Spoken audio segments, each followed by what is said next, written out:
السلام عليكم ورحمة الله وبركاته. حبايب قلب ويسو، عاملين ايه؟ وحشتوني كتير. يا رب تكونوا جربتوا طريقتي في الحواوشي وتكون عجبتكم. وعلى فكرة زي ما كتبت لكم البهارات بجد طلع طعمها تحفة جدا. انا بعد كده قلت لا، لازم استخدمها زي ما اصحابي قالوا لي عليها. وكل جديد ان شاء الله هجيبه واجربه، ولازم انا اقول لكم فعلا اذا كان حلو تستاهل ان انتوا تجيبوه ولا لا. برضو كنت جربت من ماي واي كيكة البرتقال. برضو يعني جربوها برضو هتعجبكم ان شاء الله. وبلح الشام، جربتهم الاتنين كانوا صراحة عجبوني وطلعوا حلوين. وان شاء الله المرة الجاية اما اجي اعملهم هصورهم معاكم بإذن الله. النهاردة بقى هنعمل ايه في جو الشتاء اللي احنا فيه ده. انا صحيت الصبح، يعني الولاد اعمل لكم اكل ايه مش عارفين يا ماما، بابا مش عارفين يا ماما. ففتحت لقيت الهوا يعني يقول لي لا محشي لا عدس. فقررت بقى ان انا ايه اعمل عدس النهارده. وان شاء الله انتظروني قريب في المحشي برضو باذن الله، في جو الشتاء اللي احنا فيه دوت بيحب المحشي والعدس يعني. فالنهارده بقى هعمل العدس بطريقتي، يا رب تعجبكم. انا هنا معايا دي كوبايه عدس غسلاها. تمام. ومعايا يجي كده 6 فصوص توم 7 فصوص توم، عايزه تحطي اكتر براحتك. تمام. زي ما انتم عارفين انا قلت لكم ان انا القولون عندنا تعبنا، فعشان كده بقلل دايما من الايه، من التوم ومن البصل. هنا معانا هم 6 فصوص توم. هنا معايا بصلايه كبيره انا مقطعاها كده، ليه؟ لان انا اعمله تقليه. ماشي. وهنا معايا مقدار كوبايه ونص شعريه. زي ما قلت لكم الشعريه الكوبايات اللي انا بستخدمها انا عامله لي كوبايه معيار كده. يعني مثلا مقدار 150 جرام او 200 جرام في الحدود ديت. بس انا بعاير دايما بالكوبايه دي بتبقى على قد اكلي. طبعا انت حر يعني، دي حريه شخصيه، عايز تزودي في الشعريه زياده براحتك، عايزه تزودي في العدس زياده براحتك. هنا معايا ايه بقى؟ السرفيز الجميل ده معانا هنا 3 بصلات، يا رب يكونوا واضحين معاكم. ماشي. 3 بصلات كده متوسطين، يعني دي صغيره شويه. ومعايا هنا برضو 6 طماطمات. ومعايا 6 جزرات. ومعايا قرنين فلفل بردين. تمام. زي ما قلت لكم احنا هندخل دايما الخضره للولاد في الاكل اللي هم ايه بيحبوه، وفي نفس الوقت ايه الخضره دي هم مش بياكلوها. ومعايا كوسه. كوسه في العدس، كوسه في العدس. الكوسه اولا مفيده جدا، يعني الكوسه لوحدها يقول لك عليا صيدليه، مفيده للقلب ومفيده للذاكره، لان احنا كمان داخلين على امتحانات. فالكوسه مفيده جدا. وبتدي في العدس طعم جدا يعني فوق الرائع. يعني الصراحه انا من ساعه ما يعني لما اتعلمتها، انا كنت الاول بعمله من غير كوسه، كنت بعمله كده بس. تمام. اما رحت بقى عند حماتي ربنا يديها الصحه يا رب، فلقيتها عاملاها بالكوسه، كان طعمه تحفه جدا. فمن ساعتها انا بقيت زيها بعمله بالكوسه. هجربه معاكم وان شاء الله تجربوا الطريقه دي وتعجبكم. وهنخش دلوقتي على البوتاجاز يدفينا كده ونطبق مع بعضينا. بصوا انا هنا اهو حاطه الميه على النار، هنزل فيها بقى بالعدس واحط معاها الخضار. تمام. الناس اللي بتعلق لي بتقول لي انت بتقولي تمام كتير وكده، انا متعوده لما بكلم حد عشان يعني يبقى فاهمني، فبقول له تمام فبيقول لي انا معاكي كده. يعني دي هي طبيعه، زي ما حد بيكلمك بيقول لك اوكي ماشي، كلمه ماشي على طول في بقه، فهي طبيعه حد يعني. هي انا هحاول حاضر على قد ما اقدر ان انا ما اقولها لكوش، بس يعني هو الواحد زي ما بيقولوا كده احنا اتعودت على كده يعني. فهحاول عشان خاطر حبايبي اللي بيقول لي انتي كل شويه تقولي تمام تمام، فانا حاضر يعني. عينيا الاتنين ليكم. هنا بقى هنعمل ايه؟ انا كده خلاص نزلت بالعدس. تمام. دلوقتي بقى ايه هقطع الطماطم كده نصين، والبصل والجزر هقطعه شرايح عشان الجزر طبعا بياخد سوا. فالجزر هقطعه شرايح كده. وفي نفس الوقت عشان ايه لما نيجي نضربه في الخلاط او في الهاند بلندر ما يبقاش تقيل على السكينه بتاعته. لو انتي بتحبي تصفيه يبقى خلاص اضربيه في الخلاط. ما بتحبيش تصفيه عادي بالنسبه لكم ما اضربيه، انا بضربه بالهاند بلندر على طول عادي يعني. والكوسه كده برضو شرايح. يا نهار ابيض.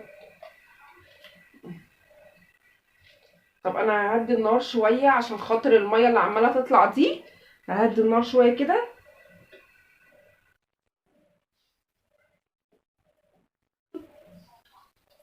ما تبخلوش علينا زي ما قلت لكم بلايكاتكم الحلوه. الناس اللي بتتفرج وتنسى تحط لايك، ما تنسوش اللايك يا جماعه. يا رب يا رب يفرح قلبكم كده زي ما انتم دايما بتفرحوني بتعليقاتكم، فرحوني كمان باللايك، ما تبخلوش علينا. انا عارفه ان انتوا كرمه يعني. انا واقفه جنب مني جنى عماله تقول لي من ورايا هي اللي لايك لايك، ف ان شاء الله قريب هتلاقوا جنى هي اللي طالعه لكم بالاكل بعد كده. وكمان قناة ويزو. وقناه ويزو، ما تنسوش قناه ويزو. ايوه وقناة ويزو مع القناة ديت، واشتركوا في القناة. سامعينها، واشتركوا في القناه. ما تزعلوش جنى بقى يا جماعه، اشتركوا لها في القناه وما تنسوش قناه ويزو. انا طبعا هديت النار وعماله احط كده بالراحه عشان خاطر الميه عماله تطرطش. طبعا جانا شغاله ورا الكاميرا مع نفسها.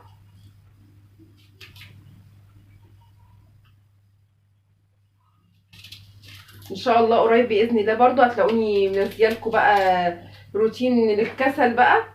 احنا في الشتاء، وانا اصلا صراحه كنت كسلانه ان انا اقوم اعمل اكل ومش عارفه طب هياكلوا ايه. وكمان هما بيبعتوا بصوا اللايك واشتركوا في القناة. هما أول حاجة تشوفونا قولولنا بصوا اللايك ومتأخروش في اللايك بتاعنا الحلو. ما تتاخروش عليها في اللايك بتاعكم الحلو. حاضر يا انسه جنى. انا كده اهو خلاص. وماما تجربوا الاكل ده خليه يعجبكم، واعملوه زي تيتا بتعمله. واعملوا له اكل زي ما تيتا بتعمله وجربوا لها الاكل ده عشان خاطر جنى ما تزعلش، عشان الاكل ده يبقى حلو جدا. ماشي روحي تسلمي.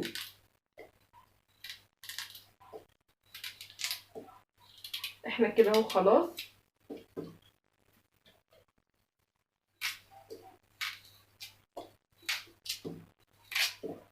انا كنت بقول لكم على الروتين ان شاء الله قريب زي ما قلت لكم هتلاقوني بروتينات في القناه وتنظيمات بقى تشجعوني كده برضو بلايكاتكم الحلوه عشان اتشجع بالروتين بتاع التنظيم دوت. ان انا هبدا بقى اعيد تنظيمي بما اني قاعده اجازه يعني، فعايزه بقى ارتب حبه حاجات كده في المطبخ والدواليب. فعايزه لايكاتكم الحلوه بقى عشان تشجعوني، وكمان اصور لكم الفيديوهات دي وان شاء الله تلاقوها معاكم على القناه. انا هنا اهو خلاص كده خلصت الخضار كله تقطيع اهو. هسيبه بقى على النار لغايه ما يستوي. وهنا في الطاسه انا حطيت السمنه اهي تمام. هحط لكم فيها البصل، هحط فيها البصل يعني اللي انا قلت لكم هعمله تقليه. هديله بس تقليبتين كده في السمنه عشان ما اغيرش ريحته لغايه ما الخضار ده يستوي. وبعدين الخضار وهو بقى بياخد غلوه بعد ما نضربه بالهاند بلندر، يبقى احنا نحمر البصل ده وننزل عليه على العدس. اعذروني لو كنت بسكت وقت كده شويه لان انا مش واخده على القناه ومش واخده على الكاميرا يعني في التصوير، فمتعوده ان انا بعمل حاجه وانا ساكته، فانا لسه بقى الموضوع جديد عليا، فاعذروني لما بكون بسكت، فده انا مش قصده يعني. هسوي الخضار دوت وارجع لكم ونعمل مع بعض التقليه للعدس وبعدين نحمر الشعريه. طيب بصوا هنا العدس اهو خلاص هو كده استوى. انا جسيته بالشوكه، بصوا هو كده خلاص اهو الجزر استوى. بصوا اهو يعني، بصوا يا رب يكون واضح معاكم اهي استوت خالص اهي. ونفس الشيء الكوسه برضو. انت ممكن على فكره في ناس بتحط في العدس اسمع بطاطس يعني. انا عندي جارتي بتقولي احنا عندنا ما بنيجي نعمل عدس بنحط بطاطس، فهجرب موضوع الكوسه اللي انت بتقولي عليه ده. بجد جربوا الكوسه تبقى حلوه. وممكن تستبدليها ببطاطس زي ما هي بتقول، بس انا صراحه ما جربتش موضوع البطاطس ده يعني. وهنا زي ما قلت لكم اهو انا بس دبلت البصله كده عقبال بقى ما اضرب العدس. وهنزل بقى بايه، اعلي النار شويه على البطاطس، سوري، على البصل. وايه، اعملها بيها التقليه للعدس. وبعد كده بقى نحمر الايه، الشعريه.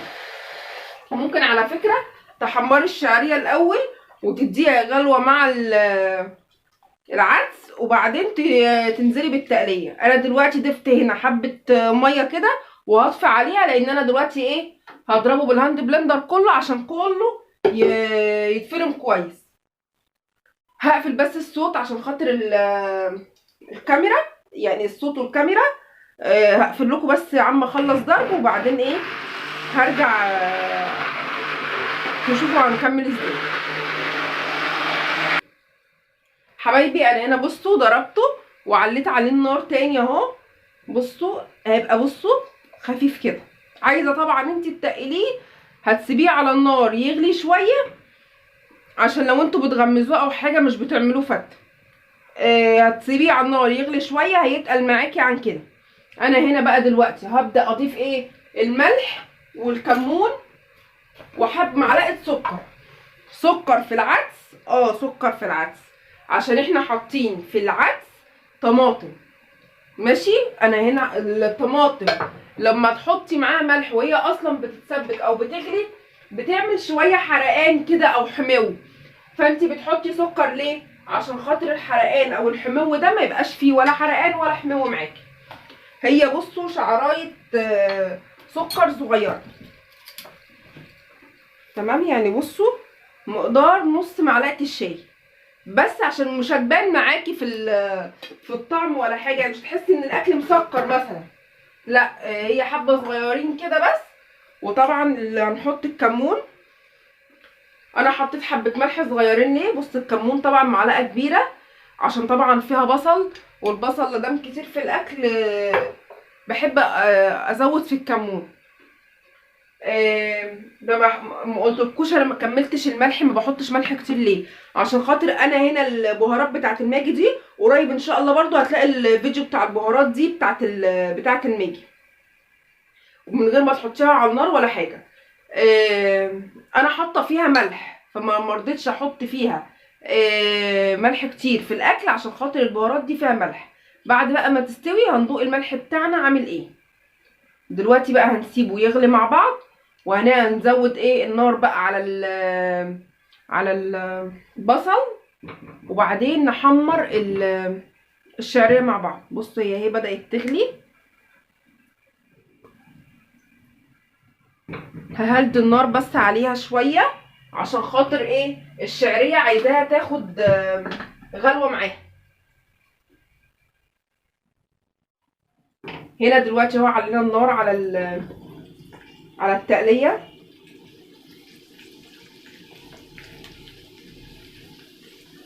لو انتوا طبعا بتعملوه بطريقه مختلفه يا ريت تقولوا، يعني نتعلم من بعض. انا ما بقولش ان انا ما شاء الله عليا قوي يعني في الطبخ. كلنا طبعا بنتعلم، حتى امهاتنا اصلا نفسهم لما مثلا يشوفوا شيف في التلفزيون او حاجه بيتعلموا منه. فانتوا لو في حد بيعمل بطريقه مختلفه وبيكون طعم احلى، يا ريت نتبادل المعلومات، على الاقل يبقى ايه، دايما اكلنا فيه تجديد في النكهه في الطعم بتاع الاكل. على الاقل تبادل المعلومات حلو يعني، حتى هتاخدي عليها ثواب على فكره. يعني انا عرفت مؤخرا ان واحده بتسالني على حاجه بقول لها ما انا عارفه، فقالت لي طب اما انت عارفه ما قلتيش ليه؟ ده انت المفروض اما تكوني عارفه معلومه وتقولي عليها بتاخدي ثواب، لكن انت تخبيها كده اصلا ما بتاخديش عليها ثواب يعني. كده تمام اهي، البصله اتحمرت خلاص. هنبدا بقى نطشها كده على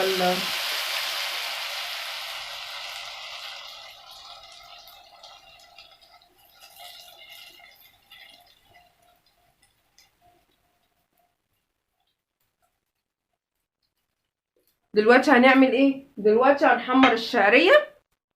طبعا بعد ما نقلب التقليه دي كويس في العدس، هنهدي النار هنا.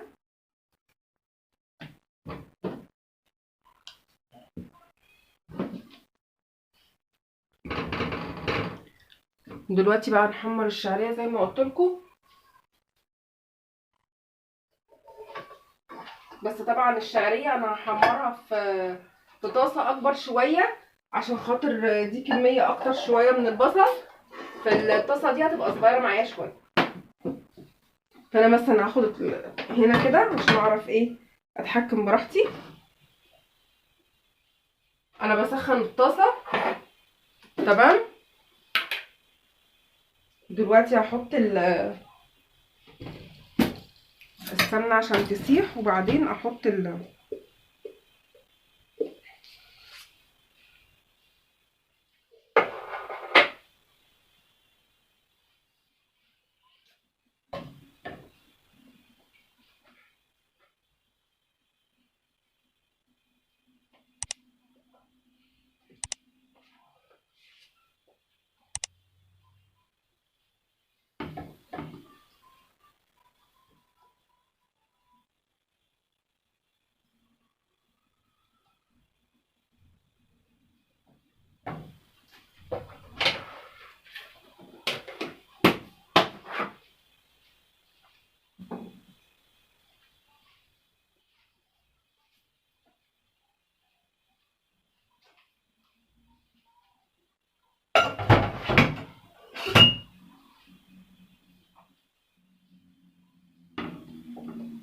دلوقتي هنا السمنه سخنت معانا.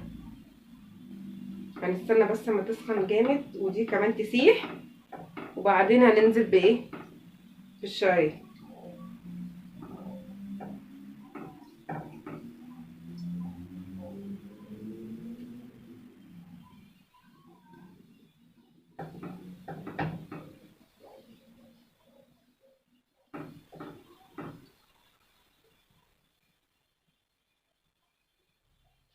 طبعا انا بستخدم نفس الاسبتيولا عشان خاطر انا كده كده يعني هحط الشعريه في العدس، فما فيش مشكله ان هي حتى لو فيها بصل، انا كده كده هحطها في العدس زي ما قلت لكم.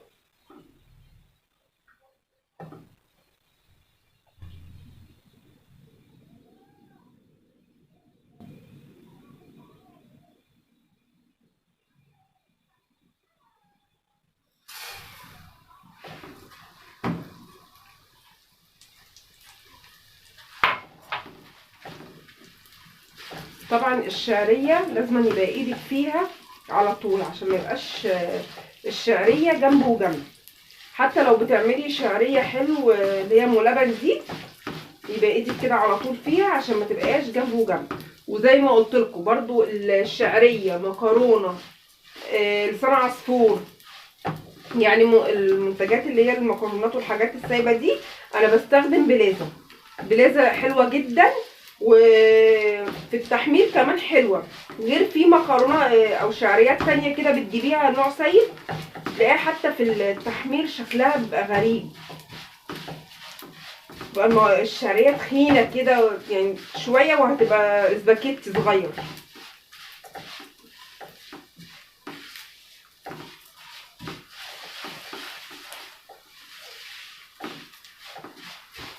وخلي دايما لو انت لسه عروسه مثلا او لسه بنوته وبتتعلمي الاكل، وشرفني طبعا انت لو لسه بادئه بتتعلمي الاكل وبتتفرجي عليا، فانت يعني ربنا يبارك لك طبعا ويفرح قلبك طبعا زي ما انت بتشوفينا وتفرحينا.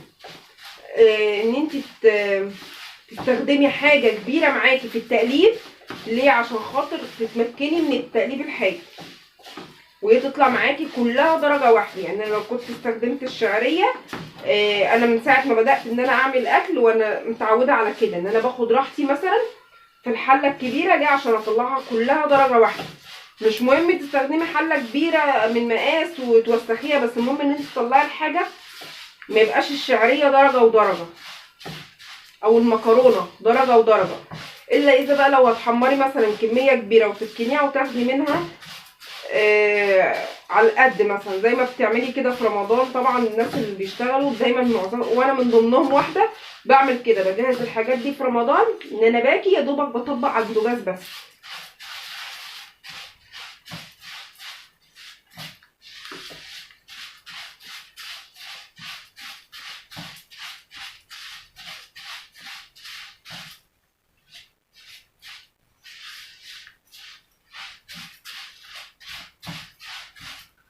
كده الشعريه خلاص فاضل لها حاجات بسيطه عشان خاطر ايه تبقى اتحمرت.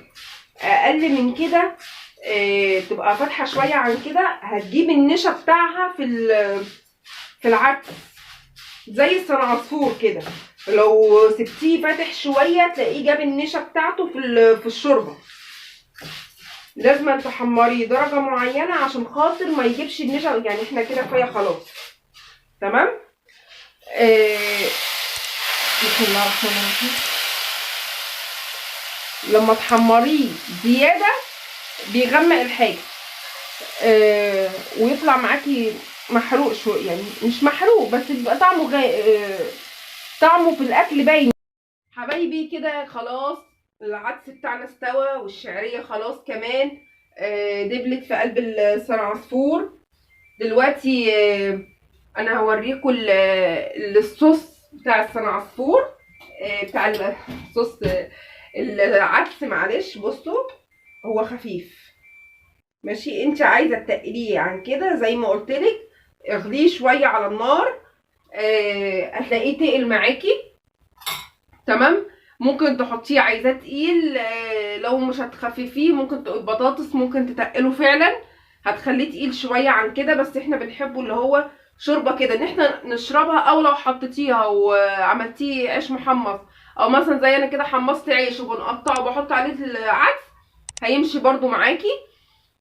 ده الشكل النهائي للعدس. يا رب تجربيه ويعجبك بالطريقه الجديده اللي فيها الكوسه. ما تبخليش علينا باللايك زي ما جانا قالت لكم. اللي مشتركش في القناه يلا اشتركوا عشان تشجعونا، عشان في فيديوهات كتير حلوه جايه لكم ان شاء الله. واشوفكم ان شاء الله في الفيديو الجاي. باي باي.